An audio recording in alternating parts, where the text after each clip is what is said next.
మొదటిలో మంచి భక్తి ఉంది, మొదటిలో మంచి ఆసక్తి ఉంది, మొదటిలో దేవుడు అంటే భయపడేవాడు, ప్రార్థించినవాడు ఉన్నాడు. రాను రాను రాను రాను తన బలమును చూసుకొని, తన రాజ్యమును చూసుకొని, తన జ్ఞానం మీద ఆధారపడి ప్రార్థించుట మానేశాడు. ఎంత దౌర్భాగ్యమైన పరిస్థితి చూసారా? ఏమంటే దేవుణ్ణి ఆరాధించడం మానేశారు. దేవుడితోనే యుద్ధము చేయడానికి తయారయ్యాడంట. ఎవరితో యుద్ధం? దేవుడితో యుద్ధం చేస్తే మానవుడు బ్రతకగలడా?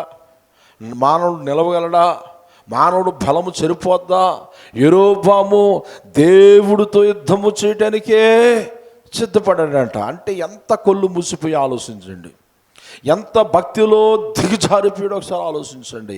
అందుకే బైబిల్ జ్ఞానం ఉండాలి, ధర్మశాస్త్రము పదే చదవాలని ఇశ్రాయేలు ప్రజలకు దేవుడు హెచ్చరించినప్పటికీ, దేవుడు తెలియపరిచినప్పటికీ, జీవము గల దేవుడు మాటలు వారు పెడచెవును పెట్టారు, అశ్రద్ధ చేశారు, ప్రార్థించడం అశ్రద్ధ చేశారు.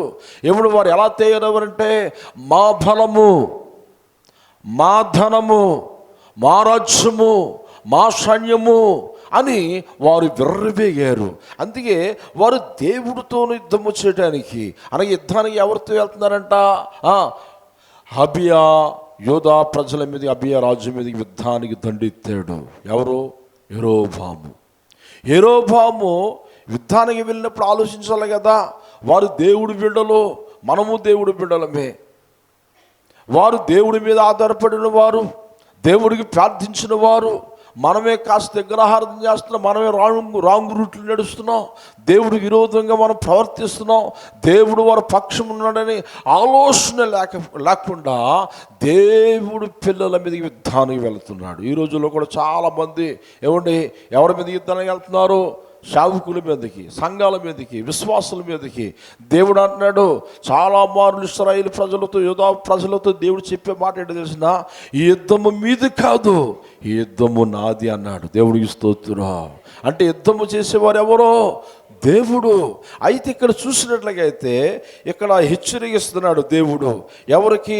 యెరోబాముకి హెచ్చరిస్తున్నాడు. 2 దినవృత్తాంత గ్రంథములు 13వ అధ్యాయములో 12వ వచనం 13వ వచనం మనం చూస్తే అక్కడ ఏమున్నదంటే చక్కగా రాయబడి ఉన్నది. చూడండి, ఇశ్రాయేలులారా, మీరు పితరులైన ఇశ్రాయేలు ప్రజలారా, మీరు పితరుల దేవుడని యెహోవాతో యుద్ధము చేస్తున్నారు. ఎవరితో యుద్ధం చేస్తున్నారు? చెప్పాలి. ఎవరితో యుద్ధం చేస్తున్నారు? మీ పితరులని యెహోవాతో మీరు యుద్ధం చేస్తున్నారు. అంటే జీవము గల దేవుడు, శక్తి గల దేవుడు, ప్రభావం గల దేవుడు, ఆకాశమును, భూమిని, సముద్రమును, సమస్తమును స్థాపించిన దేవుడితో మీరు యుద్ధము చేస్తున్నారు. అంటే దేవుడితో యుద్ధం చేస్తూ నువ్వు గెలవగలవా? నీకు జయం వస్తుందా? నీకు అపజయం తప్ప జయము రాదు. అందుకే మనం ఎవరితో యుద్ధం చేయాలి? సాతానుతో యుద్ధం చేయాలి, దేవుడికి విరోధస్తులతో యుద్ధం చేయాలి. కానీ యెరోబాము ఏం చేస్తున్నాడు? ఇక్కడ దేవుడితో యుద్ధం చేయటానికి, దేవుడి పిల్లలతో యుద్ధం చేయటానికి సిద్ధపడ్డాడు. ఏ బలము చూసుకొని? 8 లక్షల కాల బలమును చూసుకొని. అందుకే నీ శక్తి మీద నువ్వు ఆధారపడుతున్నావేమో, నీ బలము మీద నువ్వు ఆధారపడుతున్నావేమో, నువ్వు బలహీనుడు అయిపోతావు. జాగ్రత్త సుమా అని దేవుడు యెరోబామును హెచ్చరిస్తున్నాడు. ఈరోజు కూడా దేవుడు మనందరినీ హెచ్చరిస్తున్నాడు.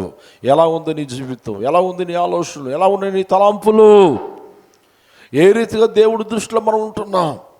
మనకు మనం పరిశోధన చేసుకోవాలి. మన ఆత్మ దేవుళ్ళు ఎలాగ వరిదెళ్తుంది, మన బిడ్డలు ఎలాగ వరిదెళ్తున్నారు, మన కుటుంబం ఎలాగ వరిదెళ్తున్నారు. అయ్యో, దేవుడికి విరోధమైన ఆలోచనలతో మనం ఉంటున్నామా? యెరోబాము దేవుడికి విరోధమైన ఆలోచనలతో ఉండి ఇశ్రాయేలు ప్రజలను దేవుని ఆరాధింపజేయకుండా విగ్రహారాధన దోడలను ఆరాధింపజేసేవాడిగా చేశాడు. త్రాగుబోతులుగా, తిరుగుబోతులుగా, నరహంతుకులుగా, జోజగళ్ళగా వారు అయిపోయారు. దేవుడికి చాలా బాధ అనిపించింది. అరే, నేను ఎంత ఆశీర్వదించాను వీరిని, ఇంతగా నేను దీవించానో, వీరు చేసే పనిదా? అప్పుడు దేవుడు అంటున్నాడు, మీరు యుద్ధము చేసేది ఎవరితోనో తెలిసిన? దేవుడితో యుద్ధం చేస్తున్నారు. దేవుడితో యుద్ధం చేస్తున్నారు. జాగ్రత్త సుమా అన్నప్పుడు, దేవుడు హెచ్చరించినప్పుడు, దేవుడు తెలియపరిచినప్పుడు అప్పుడైనా ఆలోచన చేయాలి కదా. అరే నిజమే, మనము చాలా రాంగ్ రూట్లోకి వెళ్తున్నాం, అయ్యో అయ్యో మనం ఇలాగ చేయకూడదు, దేవుడి మీద యుద్ధానికి వెళ్ళకూడదు, దేవుడి పిల్లలను ముట్టకూడదు అనే జ్ఞాన హృదయాలు వారు లేకపోయాయి. దేవుడు చెప్పినా వినలేని ప్రజలుగా వారు అయిపోయారు. దేవుడు హెచ్చరించినప్పటికీ ఆ హెచ్చరికను వారు తోసేసారు. 8 లక్షల కాలబలముతో యోధా ప్రజల మీద యుద్ధానికి వచ్చేసాడు. యుద్ధానికి వచ్చేస్తే వీరు ఎంతమంది ఉన్నారు సైనికులను ఆలోచన చేస్తే 4 లక్షల మంది ఉన్నారు. ఎంతమంది ఉన్నారు? చాలా జాగ్రత్తగా వినాలి. ఎంతమంది ఉన్నారు? 4 లక్షల మంది ఉన్నారు. 4 లక్షల మంది చాలా అందులో చాలా భయభక్తులు గలవారు ఉన్నారు. ఆ యొక్క అబియా కూడా చాలా భయభక్తులు కలిగిన రాజు. యాజకులు కూడా వీరి పక్షాన ఉన్నారు. అందరూ దేవుడు స్తుతిస్తూ ప్రార్థన చేస్తున్నారు. ప్రభా, మేము బలహీనులము, యెరోబాము మా మీదకి యుద్ధానికి వస్తున్నాడు, మాకు బలము లేదయ్యా, మాకు శక్తి లేదయ్యా, నిన్నే మేము ఆశ్రయిస్తున్నాము. గట్టిగా చప్పట్లు కొడుతూ ప్రభు నామాన్ని మహిమపరచుకుందాం. నిన్నే మేము ఆశ్రయిస్తున్నాము, నువ్వే మా దుర్గము, నువ్వే మా కేడము, మీరు తప్ప మాకు ఎవరు లేరు ప్రభా అని దేవుడి మీద ఆధారపడుతున్నారండి. దేవుడికి ప్రార్థన చేస్తున్నారు. ఎప్పుడైతే అలా ప్రార్థన చేస్తున్నారో దేవుడు సంతోషిస్తున్నాడు. దేవునికి స్తోత్రం. ఇందాక లేఖనం 147వ వచనంలో 11వ వచనం మనం చదువుకున్న బాగుండి అక్కడ చక్కటి మాట, తన యందు భయభక్తులు గలవారు యందు, తన కృప కొరకు కనిపెట్టుకునే వారు యందు యెహోవా ఆనందించేవాడై ఉన్నాడు. దేవునికి స్తోత్రం. దేవుడు ఎప్పుడు ఆనందిస్తాడు? ఆయన కృప కొరకు కనిపెట్టుకున్నప్పుడు, ఆయన ఆశ్రయించినప్పుడు, ఆయన మనం స్తుతించినప్పుడు, ఆయనకు మనము ప్రార్థన చేసినప్పుడు, మనం ఆయన యందు భయభక్తులు కలిగి ఉంటే ఆ విషయములో మన యందు ఆయనకి సంతోషము కలుగుతుంది. దేవునికి స్తోత్రం. ఇక్కడ అబియా యాజకులు యోధా ప్రజలు ఏం చేస్తున్నారంటే దేవుడి మీద ఆధారపడి, అయ్యా మా సైన్యము 4 లక్షల మంది మేము ఉన్నాము, వారు 8 లక్షల కాలబలము యుద్ధశూరులు ఉన్నారు, మా శక్తి మా సామర్థ్యత చాలదు ప్రభా, నీ మీద మేము ఆధారపడుతున్నాం ప్రభా, నీవే మా దిక్కు ప్రభా అని వారు ఎప్పుడైతే ప్రార్థన చేశారో, ఎప్పుడైతే దేవుని ఆశ్రయించారో అప్పుడు యుద్ధంలోనంట దేవుడు, మన మొదటి భాగం చదువుకున్నాం కదా 13-18 2వ దినవృత్తాంత గ్రంథములో, ఈ ప్రకారం ఇశ్రాయేలు వారు కాలమందు వారు తగ్గింపబడిరి. దేవుడు ఏం చేశాడు? వారిని ఏం చేశాడు? దేవుడు ఎందుకు తగ్గించాడు? ప్రార్థన చేయలేదు. దేవుడు ఎందుకు భయభక్తులు కలిగిన జీవితాలు వారికి లేవు. అందుకే దేవుడు వారిని తగ్గించాడు. మరి ఎవరిని హెచ్చించాడు? యోధా వారు దేవుణ్ణి ఆశ్రయించారు, దేవుడి మీద ఆధారపడ్డారు. ప్రియమైన సహోదరుడా, ఈ అంచు దినాల్లో, కడవరి దినాల్లో, అపాయకరమైన దినాల్లో మనం దేవుడి మీద ఆధారపడే వరకు ఉండాలి. దేవుడి వైపు చూసిన వరకు ఉండాలి. దేవుడు సహాయము గొప్పది, దేవుడు శక్తి గొప్పది, దేవుడు బలము గొప్పది. యుద్ధ భూములు వారు అడుగు పెట్టారు. యుద్ధములో యోధా వారు పక్షమున దేవుడు నిలబడ్డాడు. దేవుడికి స్తోత్రం. యెరోబాము సైన్యము 8 లక్షల మంది హతమర్చబడ్డారు. ఎలా హతమర్చబడ్డారు? వారు బలహీనలు అయిపోయారంట. అక్కడ అద్భుతమైన మాట ఏముందో తెలిసిన 13వ అధ్యాయం 20వ వచనంలో, అబియా బ్రతికిన కాలమున యెరోబాము మరలా బలము పొందలేదు. బలం పొందలేదంటే యెరోబాము ప్రార్థన చేసిన వాడు కనుక అబియా ప్రార్థన చేసాడు కనుక అబియా ఎదుట యెరోబాము నిలబడలేకపోయాడు. ఏమైపోయాడు? నిలబడలేకపోయాడు. మరలా నిలబడటానికి శక్తి చాలలేదు, బలము పూనుకోలేదు, బలహీనుడైపోయి చచ్చిపోయాడంట. అక్కడ క్లియర్గా రాస్తుంది, అబియా బ్రతికిన కాలమున యెరోబాము మరలా బలము పొందలేదు, యెహోవా అతని మొత్తునందు చేత అతడు మరణించును. ఎంత భయంకరం ఉంది మాట. యెరోబామును దేవుడు మొత్తాడు. యెరోబాము బలము బలహీనత అయిపోయింది. యెరోబాము యొక్క సైన్యం ఎంత ఏమైపోయింది? యుద్ధములో సంహరించబడ్డారు, యుద్ధములో హతమర్చబడ్డారు. నేను అంటాను, నీ ఇల్లే నీ రాజ్యము. దేవునికి స్తోత్రం. నీ ఇంటికి నీవే రాజు, నీ ఇంటికి నీవే రానివు. దేవునికి స్తోత్రం. రాజు బాగుంటే రాజ్యార్గము బాగుంటుంది. ఇంటి ఇల్లాలు బాగుంటే ఇల్లు బాగుంటుంది, ఇంటి యజమానుడు బాగుంటే ఇల్లు బాగుంటుంది. దేవునికి స్తోత్రం. నీ ఇంటికి నీవే రాజువు, నీ ఇంటికి నీవే రానివు. గనుక ఇక్కడ మనం చూస్తే అభయ ప్రార్థన దేవుడు ఆలకించి పైకి లేవనెత్తాడు. గట్టిగా చప్పట్లు కొడుతూ ప్రభు నామాన్ని మహిమపరుచుకుందాం. ఏమండి, యెరోబామును దేవుడు తగ్గించాడు, తన బలమును తగ్గించేశాడు. ఎందుకు తగ్గించాడు అమ్మా? ఎందుకు తగ్గించాడు? ప్రార్థన లేని బ్రతుకులు, ఉపవాస ప్రార్థన లేదు, ఆన్లైన్ ప్రార్థన లేదు, దేవుడు ఇది భయభక్తులు కలిగిన జీవితం లేదు. అసలు వారి జీవితాలు ఎవరయ్యే? వారు అనుభవిస్తున్న ఐశ్వర్యం ఎవరిదే? సర్వశక్తి గల దేవుడిది. దేవుడిచ్చిన ఐశ్వర్యమును వారు పొందుతూ అనుభవిస్తూ ప్రార్థన చేయలేని దౌర్భాగ్యులుగా వారు ఉన్నారు. దేవుడికి స్తోత్రం కలుగును గాక. దేవుడికి బాధ అనిపించింది. అమ్మా, మీ పిల్లలు మీ మాట వినకపోతే మీకు ఎంత బాధ ఉంటుంది? ఏమండి, మీ పిల్లలు మిమ్మల్ని తునీకరిస్తే ఎంత బాధ ఉంటుంది? ఏమంటే అక్కడ ఒక మాట ఉంటుంది. ఏమిటంటే 2వ దినవృత్తాంత గ్రంథములో 13వ అధ్యాయం 11వ వచనంలో కింద భాగం మధ్య భాగంలో ఏముంది తెలిసిన?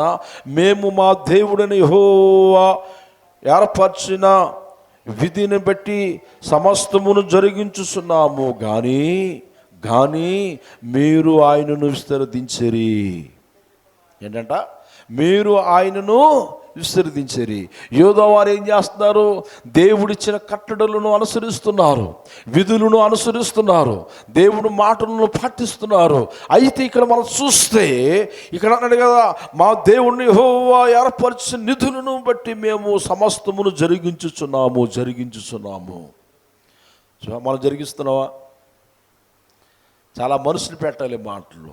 నీవు నేను మనము దేవుడు శాసనాలను పాటిస్తే, దేవుడి శాసనములు దేవుడు మాటలు పాటించే వరకు మనం ఉంటే, దాన్ని నెరవేర్చే వరకు మనం ఉంటే, దేవుడు ఏమన్నా తెలిసిన? నేను నిన్ను హెచ్చిస్తాను.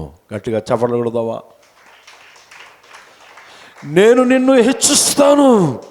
ఇశ్రాయేలు ప్రజలు తగ్గింపబడ్డారు, యెరోబాము తగ్గించబడ్డాడు, అబియా జై జీవితము పొందుకున్నాడు. ప్రైజులో ఎలా సాధ్యమైంది ఇది?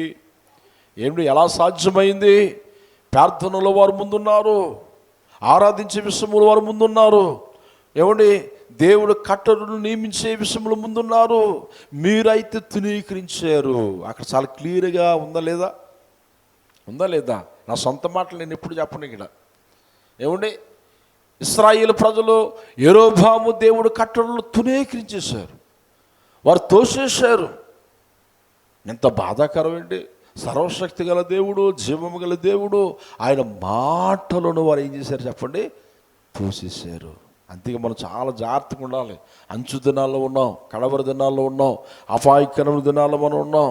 ఇలాంటి అంచు దినాల్లో, కడవరి దినాల్లో దేవుడు సహాయము మనకు కావాలి. దేవునికి స్తోత్రం. దేవుడి స్థానాన్ని ఎవరికి ఇవ్వకూడదు. తల్లిదండ్రులకి ఇచ్చిన గౌరవం వేరొకరికి ఇస్తే ఒప్పుకుంటారా? భార్యకి ఇచ్చిన స్థానం భార్యకి ఇవ్వాలి, పిల్లలకి ఇచ్చిన స్థానం పిల్లలకి ఇవ్వాలి. ఏమిటి, ఎవరి స్థానం వారికి మనం ప్రేమ తత్వం కలిగి ఉంటే దేవుడు ఆనందించేవాడే ఉన్నాడు. కొంతమంది ఉంటారు, తల్లిదండ్రులు పట్టించుకోరు, పిల్లలు పట్టించుకోరు, కుటుంబాన్ని పట్టించుకోరు, దేవుడిని అసలే పట్టించుకోరు. నా శరీరం, నా తిండి, నా డబ్బు, నా బలము అనుకుంటారు. దేవుడు ఏమంటాడు చెప్పండి? అబియా కాలం ముందు యెరోబాము బలము మరలా పూనుకోలేదు, మరలా లేవనెత్తలేదు. అంత గట్టిగా దేవుడు పుట్టాడంటే ఆయన చేసిన పనులు ఎలా ఉన్నాయో ఒకసారి ఆలోచించండి. దేవుడు ఒక రాజుని, యెరోబాము బలవంతుడైన రాజును దేవుడు ఎందుకు కొట్టాడు అని ఆలోచన చేయాలి. మనం ఎంతటి వారము? యాకోబు పత్రికలు అంటాడు, మనుషుడు ఏ పాటు వాడు, అంతలో కనబడు అంతలో మాయపి ఆవురు వంటి వాడు కాడా, నీటి మీద బొడగ వంటి వాడు కాడా. ఏమండి, నీటి మీద బొడగ వంటి జీవితాలకు ఎందుకు గర్వం, ఎందుకు అహంకారణ, ఎందుకు గర్వపు మాటలు? దేవుడికి విరోధమైన మాటలు. దేవుడితోనే యుద్ధం చేస్తావా? దేవుడు పిల్లల మీద యుద్ధం చేస్తావా? దేవుడు సంఘం మీద యుద్ధం చేస్తావా? నువ్వు యుద్ధం చేస్తే లేవగలవా? అందుకే అన్నాడు అక్కడ, ఏమండి, యెరోబామును దేవుడు మొత్తునందున మరలా అతడు లేవలేదు. మరణించాడంట. అంతే మనం చాలా జాగ్రత్తగా ఉండాలి. దేవుడికి స్తోత్రం కలుగుగాక. దేవుణ్ణి ఎప్పుడు కూడా మనం సంతోషపెట్టి ప్రజలుగా ఉండునుగాక. దేవుని గణపరిచే వరకు ఉండునుగాక. యోధా ప్రజల వలె ఏమండి ఆ యొక్క అభియ రాజు వలె ఆ మంచి క్వాలిటీస్ మనలో ఉండునుగాక. మనం భక్తి చేస్తుంటుంటే దేవుడు ఆనందించాలి. మనం ప్రార్థన చేస్తే దేవుడు సంతోషించాలి. మనం ఆరాధిస్తుంటుంటే దేవుడు ఉప్పొంగిపోతూ ఉండాలి. దేవుడికి స్తోత్రం. మనం దేవుడి ప్రార్థన చేస్తుంటుంటే దేవుడు దుఃఖిస్తే మనకు ఆశీర్వాదము కాదండి, మనకు ఆనందం కాదు. అందుకే మన దేవుడు వాక్యము చూడాలి. అందుకోసం అక్కడ చూస్తే ఏమనందో చూడండి. అక్కడ 2 దినవృత్తాంత గ్రంథము 13:21 మొదటి భాగములో ఏముంది తెలిసిన, అభియ వృద్ధునందును ఏనుందాడంట. ఏమనుందాడు? వృద్ధునందాడు అంటే బహుగా దీవించబడ్డాడు. వారి సంతతిని దీవించబడ్డారు, వారి వ్యాపారాలు దీవించబడ్డాయి, వారి రాజ్యము ఆశీర్వదించబడ్డది. అలా ఆశీర్వదించబడ్డ కారణం ఏంటంటే దేవుడికి ఇష్టమైన ప్రార్థనలు వారు చేశారు. చపర్లు కొడుతూ ప్రభు నామాన్ని మహింపరుచుకుందాం. దేవుడికి ఇష్టమైన ప్రార్థన, దేవుడికి ఇష్టమైన ధూపము వారు చేశారు. దేవుడి కట్టడలను వారు అనుసరించారు ప్రియులారా. అందుకోసమే మనము కూడా చాలా జాగ్రత్తగా ఉండాలి. దేవుడికి స్తోత్రం.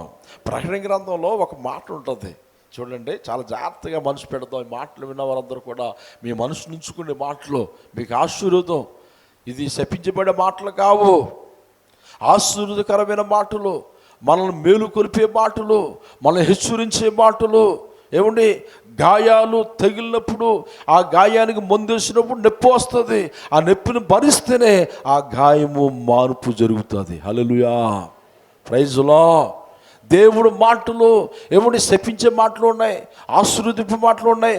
దేవుడు ఒక రాజును మొత్తాడంటే ఎందుకు మొత్తాడో తెలిసిన, విగ్రహారాధన వైపుకి మళ్ళీపోయాడు.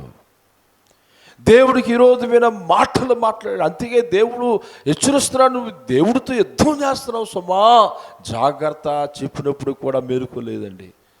ఏమండి, నేత్రాలు తెరబడలేదు. అందుకే ప్రకటన గ్రంథంలో అంటాడు 6వ అధ్యాయము 17వ వచనంలో అంటాడు, భూరాజులను ఘనులను సహస్రపతులను ధనుకులను. ప్రకటన గ్రంథం 6వ అధ్యాయం 17వ వచనం చూడండి ఒకసారి. భూరాజులను ఘనులను సహస్రపతులను ధనుకులను బలిష్ఠులను ప్రతి దాసుడును ప్రతి స్వతంత్రుడును కొండ గృహంలోను బండల సందుల్లోనూ దాక్కుని సింహాసనాసీనుడైన వాని యొక్క గొర్రెపిల్ల యొక్కయు ఉగ్రత మహాదినము వచ్చును, దానికి తాళజాలిన వాడు ఎవడు? మీరు మా మీద పడి ఆయన సన్నిధికి గొర్రెపిల్ల ఉగ్రత దినమును మరుగు చేయము అని వారంట పర్వతములతోనూ, ఎవరితోనంట? పర్వతములతోనూ బండ సందులతోనూ చెప్పుచున్నారు. హల్లెలూయా. ఎవరితో చెప్తారంట? గొర్రెపిల్ల ఉగ్రత ఉంది. ఆ ఉగ్రత దినమున స్వతంత్రులు బలిష్ఠులు ప్రతి ఒక్క వ్యక్తి కూడా గర్విష్ఠులు అందరూ కూడా ఆ ఉగ్రత దినమున నిలవలేరంట. Praise lord.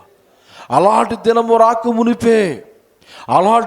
రాకమునిపే గొర్రెపిల్ల రక్తములో ఎవరైతే కలగబడతారో వారికి భద్రత ఉంది, వారి ఆత్మకు భద్రత ఉంది, వారి పిల్లలకు భద్రత ఉంది, వారి కుటుంబానికి భద్రత ఉంది, వారి క్షేమము విస్తరింపజేస్తానని దేవుడు మాట్లాడుతున్నాడు. దేవుడికి స్తోత్రం కలుగుగాక. అందుకోసం అక్కడ అన్నాడు కదా, ఇదిగో ఆ గొర్రెపిల్ల యొక్క ఉగ్రత మహాదినము వచ్చును. ఏ ఉగ్రత అంట? గొర్రెపిల్ల ఉగ్రత ఏంటి? యేసు క్రీస్తు ప్రభువారు మొదటి రాకడలో ఎలా వచ్చాడు? గొర్రెపిల్ల వలె వచ్చాడు. హల్లెలూయా. రెండో రాకడలో గొర్రెపిల్ల ఉగ్రత కొదమ సింహం వలె యేసు ప్రభువారు రానే ఉన్నాడు. మనం ఈ లోపు ఏం చేయాలి? సిద్ధపడాలి, తగ్గించుకోవాలి, విధేయత చూపాలి, ప్రేమ లక్షణం కలిగి ఉండాలి, యేసు రక్తములో కలగబడాలి. అందుకోసమే అపోస్తలుడు పౌలు అంటాడు, అద్భుతమైన మాట అంటాడు, ఈ గొర్రెపిల్ల ఉగ్రత దినమునంట చూడండి, పర్వతాలను కొండల్లోనూ బండ సందులు వారు దాక్కుని అప్పుడు కూడా వారు దేవుడికి ప్రార్థన చేయారంట. అప్పుడు కూడా దేవుడికి ప్రార్థన చేయారంట. ఎవరితో ప్రార్థన చేస్తారంట? బండలతో మాట్లాడతారంట, పర్వతాలతో మాట్లాడతారంట. పర్వతాలారా, చెట్లులారా, పొట్లులారా, గుట్లలారా, మీరు మమ్మల్ని కాపాడరా. చూసా, అసలు ఈ ప్రకృతే దేవుడు చూసి వణుకుతుంది. ఈ ప్రకృతి దేవుడి మాటకి వణుకుతుంది. ఈ ప్రకృతి దేవుడి యొక్క శాసనాలకు వణుకుతుంది. దేవుడు చెప్పింది ఈ ప్రకృతి చేస్తుంది. అయితే వీరేం చేస్తారంటే ఈ ప్రకృతికి నమస్కారము చేస్తున్నారు. ఎక్కడుందా మాట? ఆ కింద మాట చదవండి. దానికి తాళజాలిన వాడు ఎవడో, మీరు మా మీద పడి ఆయన సన్నిధికి గొర్రెపిల్ల ఉగ్రత నుండి మమ్మల్ని మరుగు చేయుడని ఏం చేయడంట? మరుగు చేయడని పర్వతములతోనూ బండ సందులతోనూ చెప్పుచున్నారు. ఎవరితో చెప్తున్నారట? పర్వతాలతో చెప్తున్నారంట. ఇప్పుడు అందరూ కూడా ఏదైనా వచ్చినాకో ప్రకృతికి నమస్కారం చేస్తారు, ప్రకృతిని అడుగుతారు. ప్రకృతిని కాదు అడగవలసింది, ప్రకృతిని చేసిన దేవుణ్ణి అడగాలి. చప్పట్లు కొడుతూ ప్రభు నామాన ప్రకృతిని స్థాపించిన దేవుడికి మనం ప్రార్థన చేయాలి. అలాగే మనం ప్రార్థన చేస్తే దేవుడు ఏమంటాడు చూడండి. మొదటి దశలోనికి రాసిన పత్రిక 5వ అధ్యాయం 9వ వచనం మనం చూస్తే, మన ప్రభు అయిన యేసు క్రీస్తుతో రక్షణ పొందుటకే దేవుడు మనల్ని నియమించును కానీ ఉగ్రత పాలవుటకు నియమింపలేదు. Praise the lord. దేవుడు మనల్ని ఎందుకు నియమించాడు అమ్మా? దేవుడు మనల్ని ఎందుకు నియమించాడో తెలిసినా? ఏమండి, ఉగ్రత నుంచి విడిపించి ఉగ్రత పాలవటానికి కాదంట, నరకానికి వెళ్ళటానికి కాదు, నరకములో పడద్రోయబట్టడానికి మనల్ని దేవుడు నియమించలేదు. ఉగ్రత నుంచి మనం తప్పించబట్టడానికి దేవుడు మనల్ని నియమించాడు. దేవుడికి స్తోత్రం. అయితే మనుషుడు ఏం చేస్తున్నాడంటే కావాలని అగ్నిగుండంలో పడుతున్నాడు, కావాలని దేవుడికి విరోధంగా యెరోబాము వలె ప్రవర్తిస్తున్నాడు. యెరోబామును దేవుడు ఎందుకు మొత్తాడు? యెరోబామును దేవుడు ఎందుకు తునీకరించాడు? అందుకంటాడు, మీరు దేవుడు తునీకరించుదురు గనుక మిమ్మల్ని దేవుడు తునీకరించాడని ఆ యాజకులు ఆ యొక్క యెరోబాము ప్రజలతో దేవుడు చెప్తున్నాడు. ఈ రోజున మనందరితో దేవుడు మాట్లాడుతున్నాడు. ఈ రోజున దేవుడు మనందరితో పలుకుతున్నాడు. ఇదిగో మిమ్మల్ని నేను ఉగ్రత నుంచి నేను కాపాడాలని ఎదురు చూస్తున్నాను, నేను మిమ్మల్ని నడిపించాలని నేను ఎదురు చూస్తున్నాను, నేను మీ పక్షమున ఉండాలని నేను ఆసక్తి కలిగి ఉన్నాను అంటున్నాడు దేవుడు. అయితే మనము దేవుడు పక్షమున నీతి నియమాలు కలిగి భక్తి కలిగి యథార్థమైన హృదయం కలిగి ఉంటే దేవుడు అంటున్నాడు, నేను నీ పక్షమున ఉంటాను అంటున్నాడు. దేవునికి స్తోత్రం. చూడండి, కాస్త మనం ఆలోచన చేద్దాం. దేవుడు కోపం ఎలా ఉంటుందో ఒకసారి మనం చూద్దాం వద్దా? బైబిల్ లేకుండా మనం చూద్దాం. ఎవరు ఆవేశపడద్దో. దేవుడి మాటలు చాలా కఠినంగా ఉంటాయి, చాలా భయమేస్తుంది కొన్నిసార్లు. నిజమే, దేవుడు వాక్యానికి భయపడిన వారు దేవుడు వారి తలలను పైకెత్తాడు. హల్లెలూయా. దేవుడు వాక్యానికి భయపడలేని వారిని వారు రాజులతో సహితము మట్టి కరిపించాడంట, గడ్డి తినిపించాడు బైబిల్లో కొంతమంది రాజులను.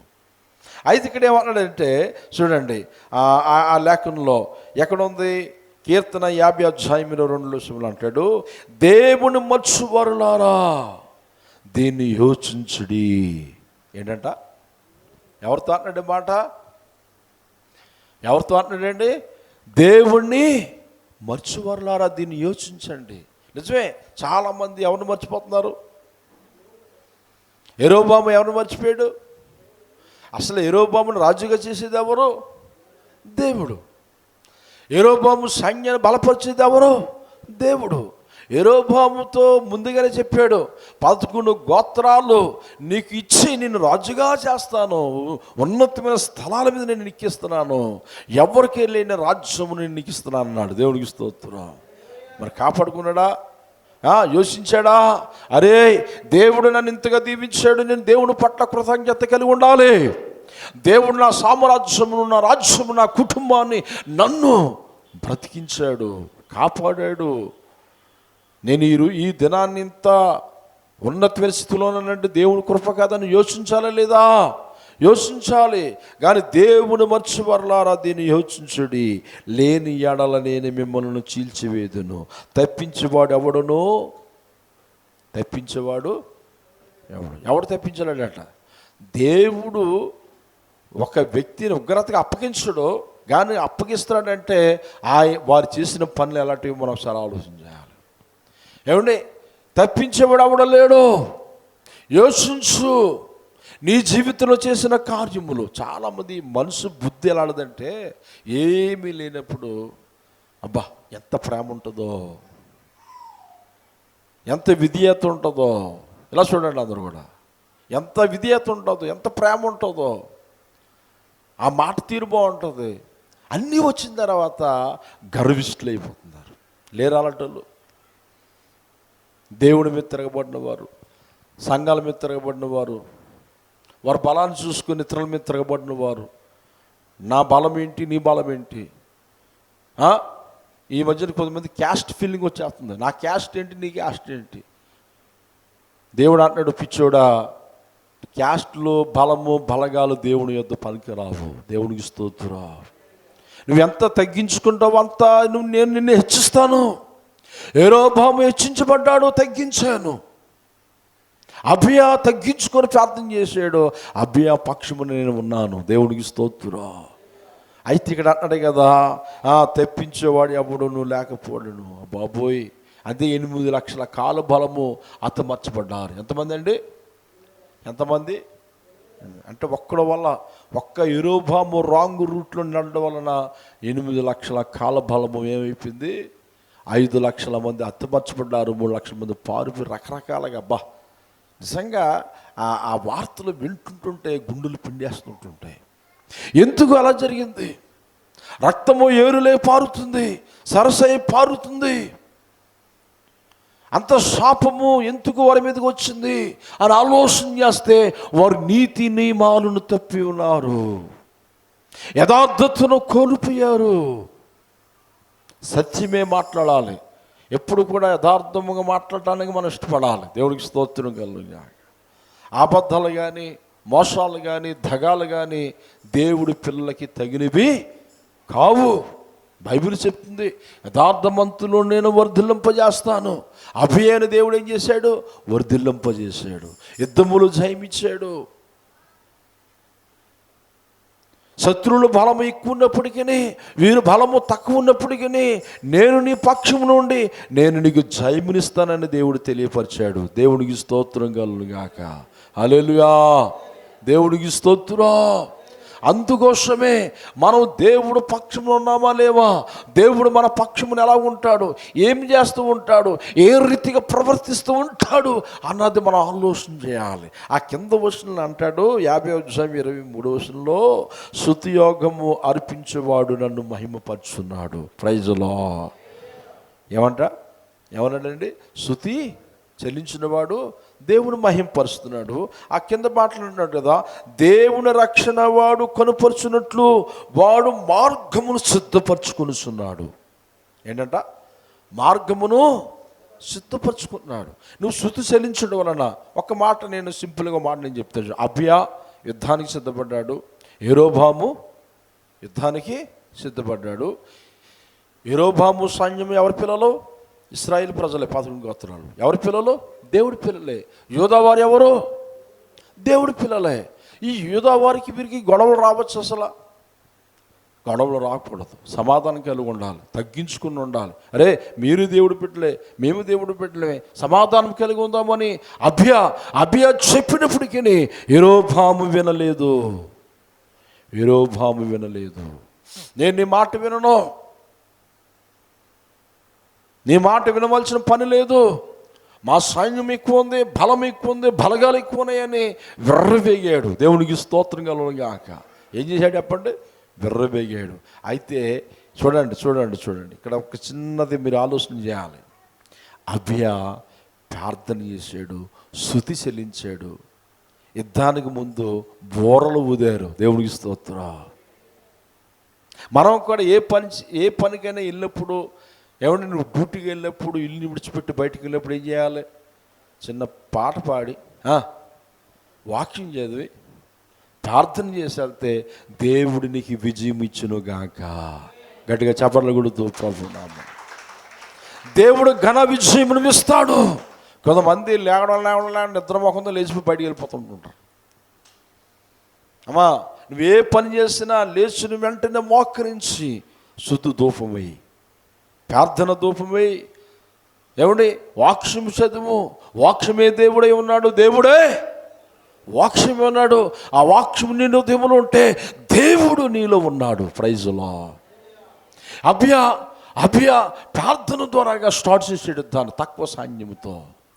యెరోబాము దేవుడి శాసనాలు తెలుసు, దేవుడి కట్టడలు తెలుసు, దేవుడు నియమాలు తెలుసు. వారు ప్రార్థించి యుద్ధానికి వెళ్ళినప్పుడు వారి తాత ముత్తాతల దగ్గర యుద్ధాలు జరిగినప్పుడు వారు ఏం చేశారు? ప్రార్థన ద్వారాగానే యుద్ధానికి వెళ్ళారు. దావీదు కావచ్చు, యెహోషాపాతు కావచ్చు, వీళ్ళందరూ కూడా ఉజ్జియా కావచ్చు, యుద్ధానికి వెళ్ళినప్పుడు ఏం చేశారండి? చెప్పండి అమ్మా. ప్రార్థన పూర్వకంగా యుద్ధానికి వెళ్ళారు. దేవుడి దగ్గర విచారించి యుద్ధానికి వెళ్ళారు. దేవుడి దగ్గర కనిపెట్టి యుద్ధానికి. దావీదు అయితే యుద్ధానికి వెళ్ళాలా వెళ్ళకూడదని దేవుని అడిగి మరీ వెళ్ళేవాడు. దేవునికి స్తోత్రం కలుగుగా. మరి ఇక్కడ ఏమైంది? యెరోబాము అంట మొత్తం ప్రార్థనే చేయలేదు. అబియా ప్రార్థన చేశాడు, యాజకులు ప్రార్థన చేశారు, యోధా వారందరూ ప్రార్థన చేశారు. ఇశ్రాయేలు ప్రజలు ప్రార్థన మర్చిపోయారు. ఏం మర్చిపోయారండి? చాలా జాగ్రత్తగా వినాలి. ప్రార్థన లేదు, ప్రార్థన లేని కుటుంబాలు, ప్రార్థన లేని వ్యక్తులు అక్కడక్కడ కనబడుతున్నారు. దేవుడు అంటున్నాడు, వారిలో ఒక్కరుగా మనం ఉండకూడదు. దేవునికి స్తోత్రం. ప్రార్థన లేని వారిలో ఒక్కరుగా మనం ఉండకూడదు. ప్రార్థన లేని వాళ్ళు ఎవడుంటాడో? సాతానుడు ఉంటాడు, దుష్ట ఆలోచనలు ఉంటాయి. వెలుగు లేకపోతే మన దేవుడు వెలుగై ఉన్నాడు కదా.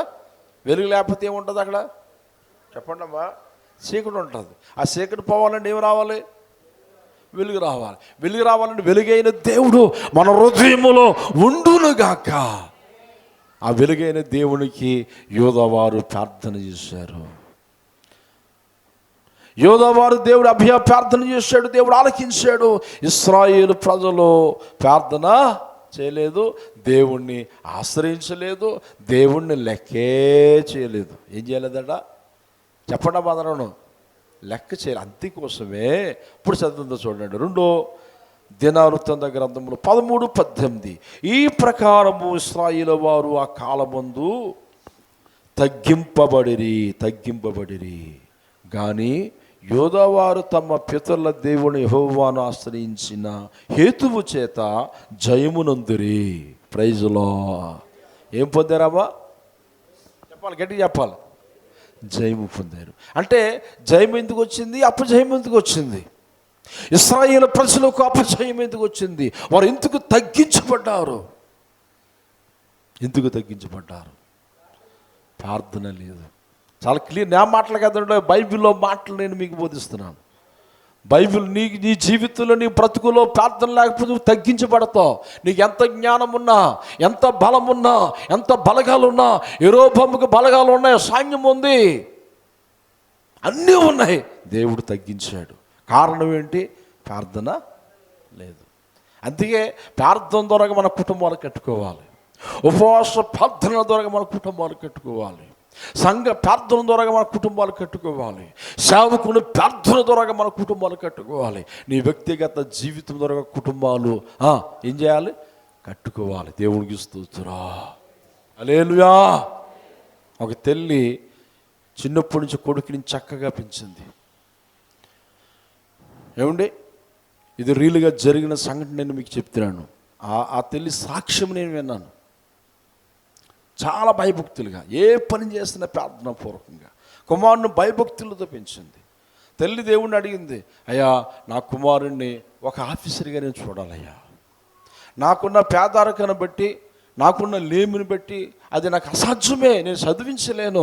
దేవా నువ్వే నా కొడుకు జ్ఞానం ఇచ్చి ఒక ఆఫీసర్గా నేను చూడాలని రేయం పగలు ఆ కుమారుని చర్చికి తీసుకుని వెళ్తూ, మోకరిస్తూ, ప్రార్థన చేస్తూ, దేవుని బ్రతిమలాడుకుంటూ, సేవకుడితో ప్రార్థన చేపిస్తూ, సంఘంతో ప్రార్థన చేయించుతూ అలా ఉంటున్న కొన్ని దినాలకి ఏమండి భయభక్తుల్లో వెదిగారు.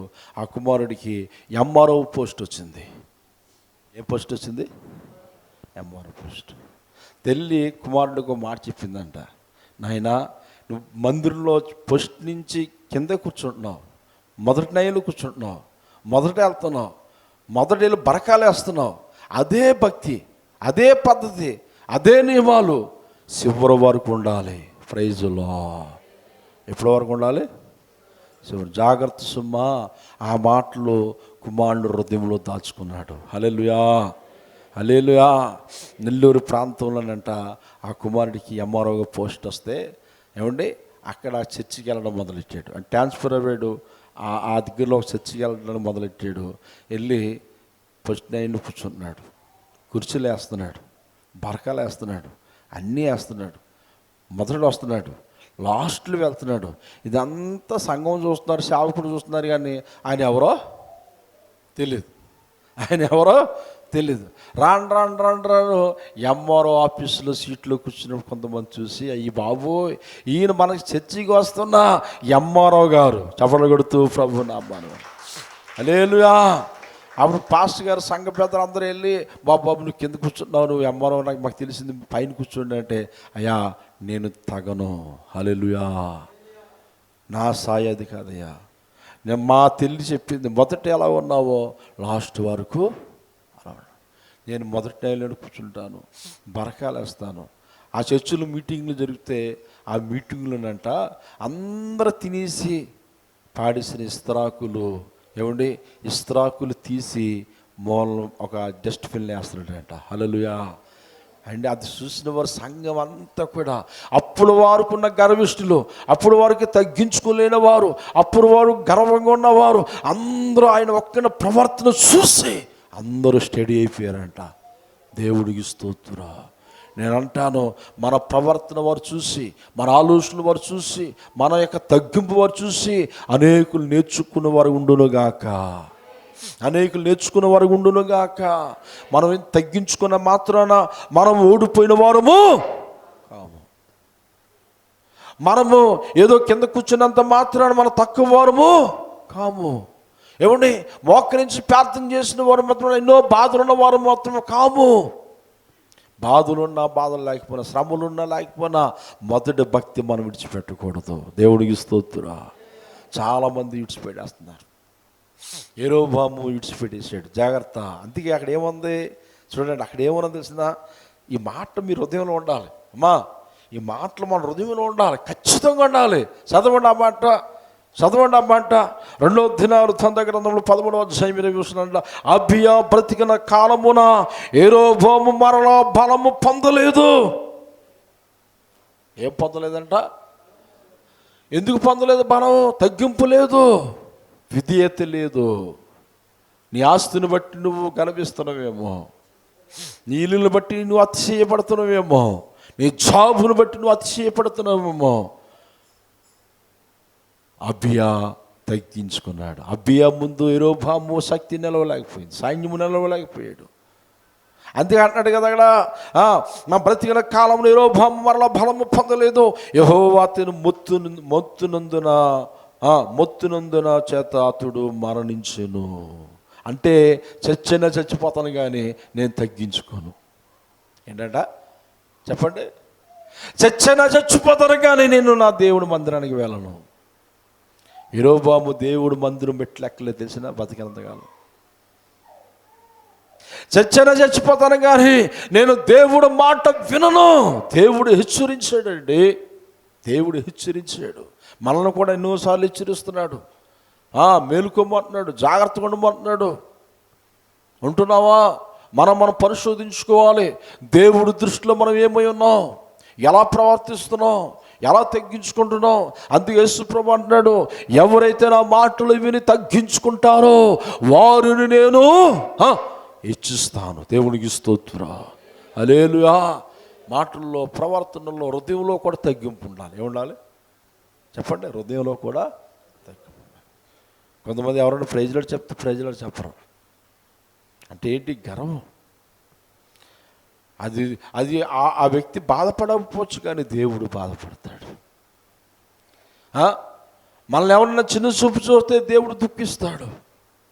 ఎవరైనా తునీకరిస్తే దేవుడు తునీకరించినట్లయే. ఎవరి పట్లైనా దేవుడు ప్రేమను మనం వ్యక్తపరచకపోతే దేవుడు చాలా బాధపడతాడు. యెరోబాము దేవుని సేవకుని లెక్క చేయలేదు, దేవుడిని లెక్క చేయలేదు. మరలా ఎవరితో యుద్ధం చేస్తున్నాడు? ఆ మాట చదవండి ఒకసారి. 13:12 ఏముంది? ఇశ్రాయేలు వారలారా, మీరు మీ పితరుల దేవుడిని యెహోవాతో యుద్ధము చేయుచున్నారు. ఎవరితోనే? అంటే ఎంత కళ్ళు మూసిపోయి చూడండి, ఎంత దేవుడి బిడ్డ అయి ఉండి, ఇశ్రాయేలు రాజు అయి ఉండి సకల శాసనాలు తెలిసి ఉండి, ధర్మశాస్త్రము తెలిసి ఉండి, యాజకులు చెప్పిన మాటలు ప్రవచనాల మాటలు తన బ్రతుకులు నెరవేర్చబడి ప్రవచనం చెప్పాడు. అహితోఫెలు ఒక ప్రవర్త ఏం చెప్పాడు? నువ్వు రాజు అవుతావు, దేవుడిని నిన్ను ఎన్నుకున్నాడని. హల్లెలూయా. అవన్నీ యెరోబాము ఏం చేశాడు? మర్చిపోయాడు. అందుకోసం అన్నాడు, దేవుని మర్చిపోయిన వారలారా దీన్ని యోచించండి. హల్లెలూయా. నేను అంటాను, ప్రతి దినము, వారం కాదు, నెల కాదు, సంవత్సరానికి ఒకసారి కాదు, ప్రతిరోజు కూడా యోచన చేయాలి.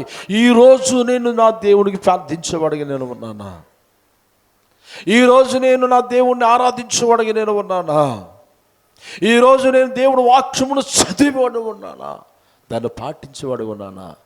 అని ఆలోచన ఎవరైతే చేస్తారో వారు లోకాన్ని జయిస్తారు. Praise lord. పాపాన్ని జయిస్తారు. దేవుని రాజ్యమును ఆక్యుపై చేసుకుంటారు. దేవుని రాజ్యమును వారు స్వతంత్రించుకుంటారని చెప్పడానికి ఏ మాత్రమును సందేహము లేదు. హల్లెలూయా. అందుకోసమే పిల్లరా, మనం ఎప్పుడు కూడా సత్క్రియలు చేయడానికి ఇష్టపడాలి, మంచి క్రియలు చేయడానికి మనం ఇష్టపడాలి. అందుకే రోమా రాసిన పత్రిక 2వ అధ్యాయము 5వ వచనంలో అంటాడు. ఈ మాట చూసి మనం ముగించుకుందాం. చూడండి, బైబిల్లో అందరూ కూడా తీసుకోండి.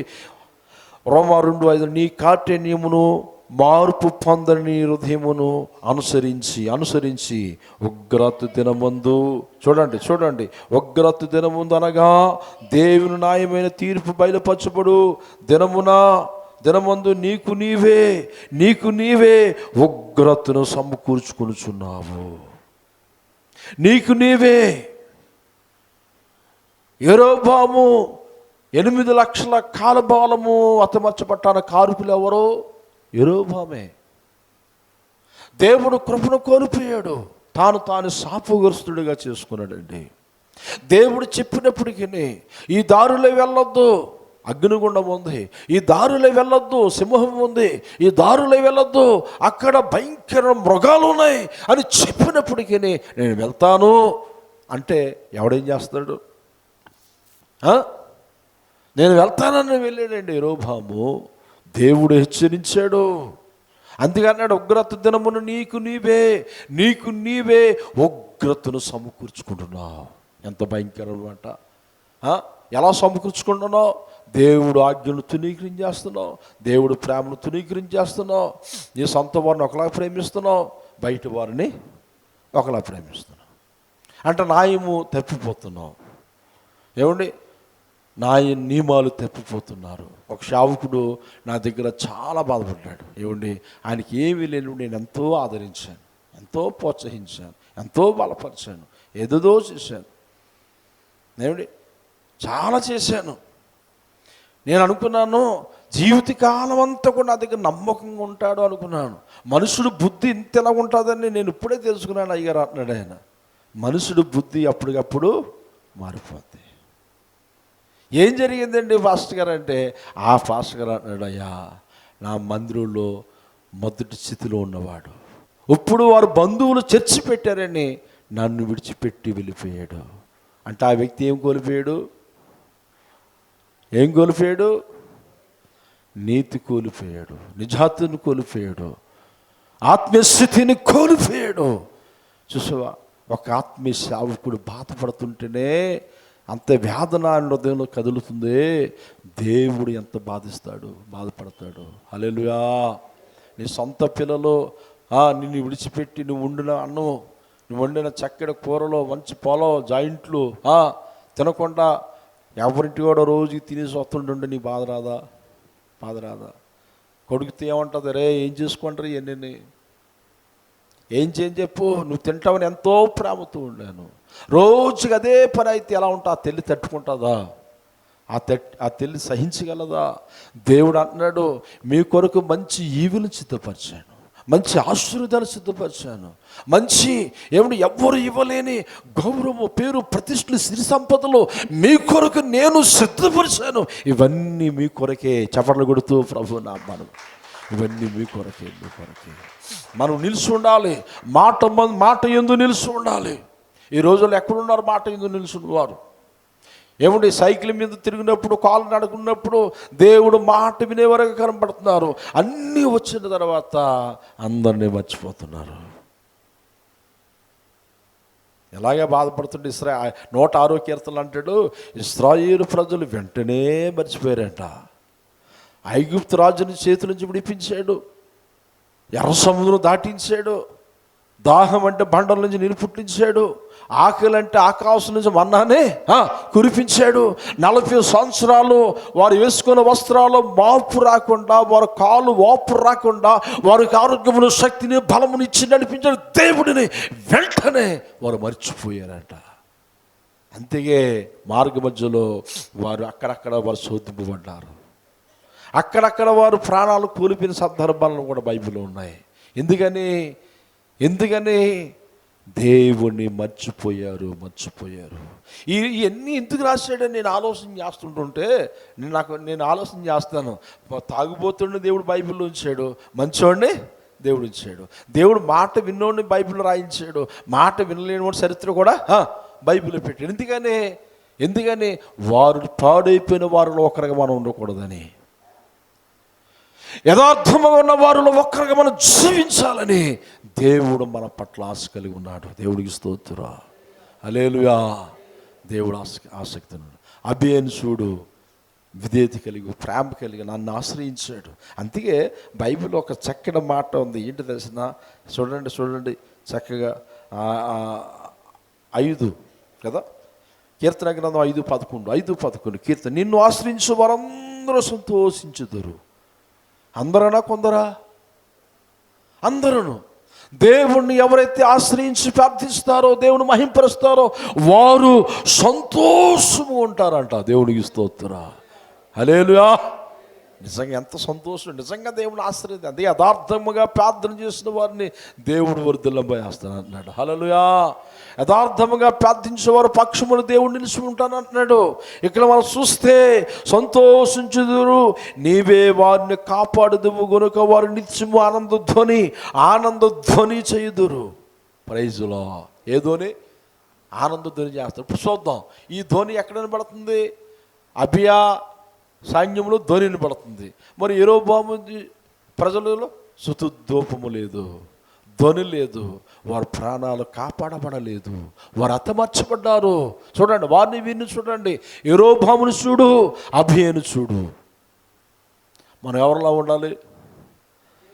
అబియాలా ఉండాలి. హల్లెలూయా. అబియా దేవుని ఆశ్రయించడంలో వారి ప్రాణాలు కాపాడబడ్డాయి. యెరోబాము ఆశ్రయించలేదు, ప్రాణాలు కోల్పోయారు.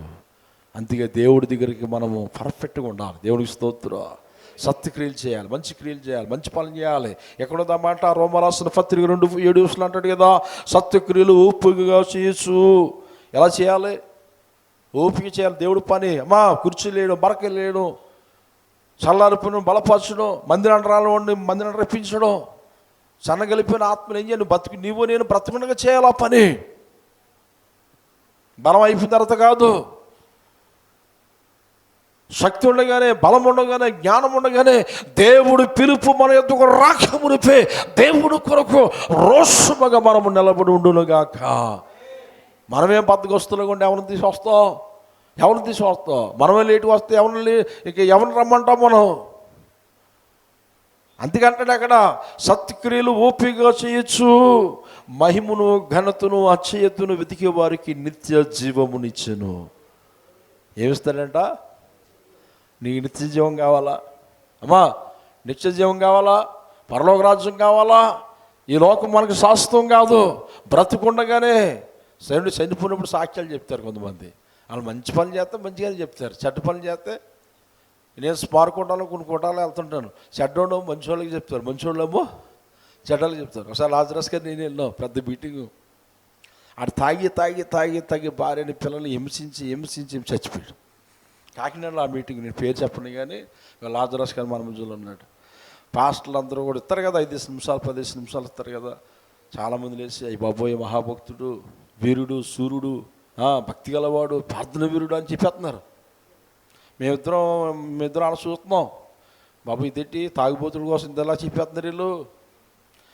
మరి కానుకలు ఇస్తారనో మీరు ఏమి ఇస్తారనో హాస్పిటల్ చెప్తున్నారు మాకు తెలియదు, కానీ పొగిడేస్తున్నారు సభలో. మీరు నమ్మండి, లాజరస్ గారు మన మధ్యలో ఉన్నాడు, ఆయన నేను ఉన్నాం. తన భార్య లేచి మైక్ పట్టుకొని, ఏమండి ఆగండి, మీరు చెప్పినంత మంచి వ్యక్తి కాదు ఆయన. సభ అంతా సైలెంట్ అయిపోయింది. వాస్తవం, నేను బలిపినది లాజరస్ ఉన్నాడు. మీరు చెప్పినంత మాత్రాన ఆయన ఆ క్వాలిటీస్ అసలు లేవండి. నన్ను నా పిల్లల్ని రాత్రి పగలు హింసించాడండి, తాగి కొట్టేవాడండి, మారాలని. మీరు ఎందుకంటే అలా చెప్తున్నారు? అక్కడున్న దైవజనులు తల దించుకున్నారు. సత్యము సత్యమే, హల్లెలూయా.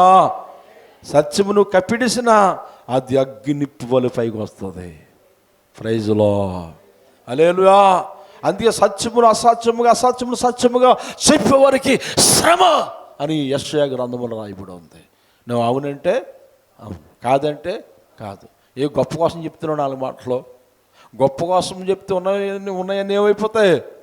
ఊడిపోతాయి. తన సొంత భార్య మైకి పెట్టుకుని చెప్పే మాటలు నేను చెప్తున్నాను. మీరు చెప్పినంత క్వాలిటీ స్థాయిలో లేవండి. మరి ఏం చేద్దాం? మీరు నమ్మరు, వాళ్ళ మొగాలు లేగలేదు అక్కడ లాస్ట్ వరకును. ఎందుకు అంత కర్మ? ఎందుకు మనకి? ఎందుకు? ఉన్నది ఉన్నట్లు బోధించాలి. దేవుడికి స్తోత్రం. వింటారు, లేకపోతే లేదు. మన డ్యూటీ మనం చేయాలి. హల్లెలూయా. మన పని మనం చేయాలి. అందుకోసమే అపోస్తలుడు పౌలు రోమా సంఘాన్ని అవుతున్నాడు. సత్యక్రియలు ఓపిక ఉండాలి. మనకి ఏముండాలి? వినకపోయినా ఏం చేయాలి? చెప్పండి అమ్మా. వినకపోయినా చెప్పాలి. ఆవిడ వచ్చినా రాకపోయినా చెప్పాలి. ఇరిమెత్తి దేవుడు ఏమన్నాడు? ప్రభా, ఈ ప్రజలు వింటలేదు ప్రభా అంటే, వారు విన్నా, రెండో మాట చెప్పండి అమ్మా, వినకపోయినా నువ్వు వెళ్ళి చెప్పు. దేవుడికి స్తోత్రం. మన డ్యూటీ అదే. ఎప్పటి వరకు ఈ డ్యూటీ? ఆయన వచ్చిన వరకు, మనకి పిలుపు వచ్చిన వరకు. దేవుడికి స్తోత్రం. అంతేకాన్నాడు, సత్యక్రియలు ఓపికగా చేయొచ్చు, మహిమను ఘనతను అక్షయతను వెతికే వారికి నిత్య జీవమును దేవుడు ఇచ్చును. Praise Lord. మనం బలపరచు. నువ్వు సంఘాన్ని బలపరచు, సేవకుని బలపరచు, సువార్తుని బలపరచు, నీ సాటి విశ్వాసాన్ని బలపరచు, ప్రార్థన చేయి, దేవుడు నీకు సహాయం చేస్తాడు. Praise Lord. ఇటు కృప దేవుడు అందరికీ ఇచ్చును గాక. లాస్ట్ మాట, యెరోబాము ప్రార్థన దేవుడు ఆలకించి, అబియా ప్రార్థన దేవుడు ఆలకించి యెరోబాముని ఏం చేశాడు? తగ్గించాడు. అన్నాడు కదా, చెప్పండి. తగ్గించాడే లేదా? తగ్గించాడు. ఎందుకు? అది మనం జ్ఞాపకం చేసుకోండి. ఈ లేఖను మరలా నేను రిఫరెన్స్ చెప్తున్నాను. 13:18 రెండో దినవృత్తాంత గ్రంథములు 13వ అధ్యాయము 18వ వచనం. మీరు రాసుకుని ఇంటి కదా, తగ్గించబడ్డారు. ఇది నీ మైండ్లో ఉంచుకో. నీ కుటుంబంలో నీ పిల్లలకు బోధించు, నీ భర్తకు బోధించు, నీ భార్యకు బోధించు. ఇదిగో ప్రార్థన చేయలేదు ఇశ్రాయేలు రాజు యెరోబాము, దేవుడు తగ్గించాడు. అబియా ప్రార్థన చేశాడు, దేవుడు చెప్పండి దేవుడు హెచ్చించాడు. ఈ ఒక్కటి నీ మైండ్లో ఉంచుకొని ప్రతిరోజు ప్రార్థించే. నీ పనిపాటుల్లో, నీ పిల్లల జీవితంలో, నీ కుటుంబ జీవితంలో దేవుడు విజయమునిచ్చునుగాక. ఆ వాక్యం మన బ్రతుకులో నెరవేర్చబడును గాక. అబియా జీవితంలో చేసిన కార్యాలు అందరి జీవితంలో దేవుడు జరిగించునుగాక, వర్ధిల్లునుగాక. మన దేశాలు, పట్టణాలు, గ్రామాలు, కుటుంబాలందరినీ సకల సమృద్ధితో నింపి దీవించునుగాక. అందరూ అలాగే ప్రార్థనలో ఉందాం. ఎవరు కొళ్ళు తెరవద్దు. అందరూ లాస్ట్లో ఉన్నవారు కూడా 2 చేతులు పైకెత్తి ప్రార్థన చేద్దాం. శంషాను ముందుకు వచ్చి చిన్న ప్రార్థన చేస్తారు. అలాగే లాజరస్ గారు ప్రార్థన చేస్తారు. మనం ఊహించుకుందాం. మోకరించండి. చేతులు ఆకాశం వైపు చాపి తగ్గించుకొని ప్రార్థన చేద్దాం. అబియా తగ్గించుకున్నాడమ్మా, విధేయత చూపాడు. 8 లక్షల కాల బలము తన మీదకి వచ్చినప్పుడు దేవుడు జయమునిచ్చాడు, విజయమునిచ్చాడు. నీ జీవితంలో, నీ బ్రతుకులో ఎన్నో పోరాటాలు, ఎన్నో అపజయాలు, ఎన్నో చీకటి కెరటాలు వస్తున్నాయా? అయితే ప్రార్థించు. దేవుడు అంటున్నాడు, ప్రార్థించేవారు క్షమీపములు నేను వస్తాను, ప్రార్థించేవారు పక్షమును నేను ఉంటాను, నన్ను స్తుతించేవారు పక్షమును నేను ఉంటాను. దేవా, నేను నీకు ప్రార్థించేవాడిగా ఉంటానయ్యా, నిన్ను మహిమపరిచేవాడిగా ఉంటానయ్యా, నిన్ను ప్రకటించేవాడిగా నేను ఉంటానయ్యా. నీ కొరకు నన్ను, నా కుటుంబాన్ని వాడుకో ప్రభా, నా సంఘాన్ని, మా దైవజనులను వాడుకో ప్రభని అందరము కలిసి ప్రార్థన చేద్దాం. Praise lord. హల్లెలూయా. దేవా స్తోత్రము స్తోత్రములు స్తోత్రములు స్తోత్రములు తండ్రి ప్రభువా, మహాపరిశుద్ధుడైన తండ్రి ప్రభువా, నీకు వందనాలు చెల్లిస్తున్నాం, స్తోత్రములు చెల్లిస్తున్నాం ప్రభువా. గొప్ప దేవుడా, శక్తి గల దేవుడా, జీవం గల దేవుడా, నీకు వందనాలు చెల్లిస్తున్నాం ప్రభువా. స్తోత్రములు స్తోత్రములు తండ్రి ప్రభువా. ఆయన యేసయ్యా ప్రభువా, నాయన నీ సేవకుని ద్వారా ప్రభువా, నీ వాక్యాన్ని ప్రభువా నాయన మాకు ఏది అవసరమో ప్రభువా అది విరిచి వడ్డించినందుకు వందనాలు చెల్లిస్తున్నాం ప్రభువా. గొప్ప దేవుడా, శక్తి గల దేవుడా, జీవం గల దేవుడా, నీ వాక్యాన్ని ప్రభువా దేవా దేవా దేవా దేవా మా హృదయంలో భద్రపరచుకోవడానికి సహాయం చేయండి ప్రభువా. నెమరవేయడానికి సహాయం చేయండి ప్రభువా. ఏ సమయంలో ప్రభువా మాకు ఏ బాధ ఉందో, ఏ పరిస్థితులు ఉన్నప్పుడు నీ వాక్యాన్ని ఒక్కసారి జ్ఞాపకం చేసుకొని ప్రభువా నాయన మాకు ప్రభువారి శ్రమను తీర్చగలరని మేము నెవరు వేసుకోవడానికి సహాయం చేయండి. ప్రార్థించేవారుగా ఉండడానికి సహాయం చేయండి ప్రభువా. నీ వాక్యాన్ని ప్రభువా నాయన అర్థం చేసుకున్న మనస్సును మాకు దయచేయండి ప్రభువా. వచ్చిన వారు ప్రతి ఒక్కరిని దీవించండి ప్రభువా. నాయన వ్యాధి బాధి సమస్తము ప్రభువా, నాయన అప్పులు ఇబ్బందులు ఉన్న వాళ్ళందరినీ మీరు తాకండి ప్రభువా. నాయన నీకు వందనాలు చెల్లిస్తున్నా. సమస్తము ప్రభువా వారి యొక్క ప్రార్థనలను ప్రభువా, మా యొక్క ప్రార్థనలు వింటున్నావు తండ్రి. ఏమైతే ప్రభువా నీ సన్నిధిలో ప్రభువా ప్రార్థిస్తున్నారో వారి యొక్క సమస్యలన్నిటి నుండి ప్రభువా, మా యొక్క సమస్యలన్నిటి నుండి ప్రభువా నువ్వు తప్పించే దేవుడు వేయండి ప్రభువా. నాయన నీకు వందనాలు స్తోత్రములు చెల్లిస్తూ నీ సేవకుని జ్ఞాపకం చేసుకోండి ప్రభువా. అలాగే కుటుంబాన్ని దర్శించండి ప్రభువా. అంతకందుకు ప్రభు యొక్క సంఘాన్ని అభివృద్ధి చెందండి ప్రభువా. నాయన ఎక్కడికైతే ప్రభు నీ మైక్ ద్వారా వింటున్నారో వారందరూ ప్రభువా హృదయాలు తాకండి, గ్రామాన్ని తాకండి ప్రభువా. నాయన గొప్ప వాక్యాన్ని ప్రభువా విరజలుచున్నప్పుడు ప్రభువా అనేక మంది ప్రభువా నాయన వింటున్న ప్రతి ఒక్కరిలో కూడా నీ వాక్య విత్తనాలను నాటండి, సహాయం చేసి మహిమ తెచ్చుకోమని యేసు నామములో ప్రార్థించి వేడుకున్నాం తండ్రి. ఆమేన్.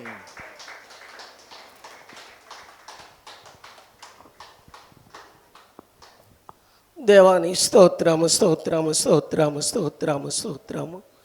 పరిశుద్ధుడానికి స్తోత్రము, పరమందు ఆసీనుడానికి స్తోత్రము. నాయన నా తండ్రి, ఇదనమ ప్రభ ఉదయకాలంలోని ప్రభ దేవా, ఉదయకాల ప్రార్థనలో తండ్రి మాతో ఉండి మమ్మల్ని బలపరిచేవు తండ్రి. నీకు వందనాలు వందనాలు వందనాలు నాయన. ఇదిగో ప్రభ 10 గంటల ఆరాధనలో ప్రభ అయా పాటల్లోని మెలను స్తరు వినిపించేవు తండ్రి. ఆరాధనలో ప్రభ అయా నీ పరిశుద్ధ ఆత్మన ప్రభ నీ బిడలైన మా అందరి మీద కుమ్మరించేవు తండ్రి. నీకు వందనాలయ్యా తండ్రి, నీకు వందనాలు వందనాలు నాయన.